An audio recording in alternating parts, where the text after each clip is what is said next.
میں تو ان دیوبندی مولویوں کی گمراہ کن باتوں میں آ کر حق سے دور ہو گیا تھا. آج ہی میں آپ کے سامنے دیوبندیت سے توبہ کرتا ہوں.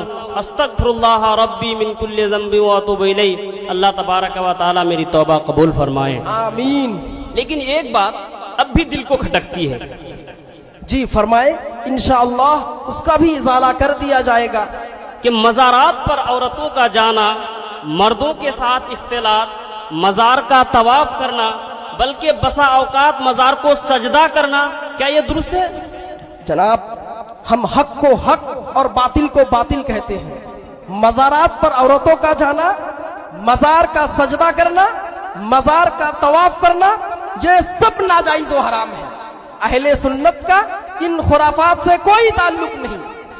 ہمارے مشائخ خصوصاً حضور تاج الاولیاء سید شاہ جلال الدین اشرف اشرفی جیلانی سربراہ اعلیٰ مخدوم اشرف مشن اور ان کے سچے جانشی سید اوحد الدین معاذ اشرف اشرفی مصباحی ازہری بارہا کتاب و سنت اور علماء اہل سنت کی کتابوں کے حوالے سے یہ بیان فرماتے ہیں کہ عرس میں عورتوں کی شرکت ناجائز و حرام ہے، بلکہ مخدوم اشرف مشن کے سالانہ جلسہ دستار بندی کے پوسٹر میں باضابطہ لکھا ہوتا ہے کہ عرس میں آنے والے مہمانان اپنے ہمراہ عورتوں کو ہرگز نہ لائے. یہ خالص روحانی مذہبی اجلاس ہے.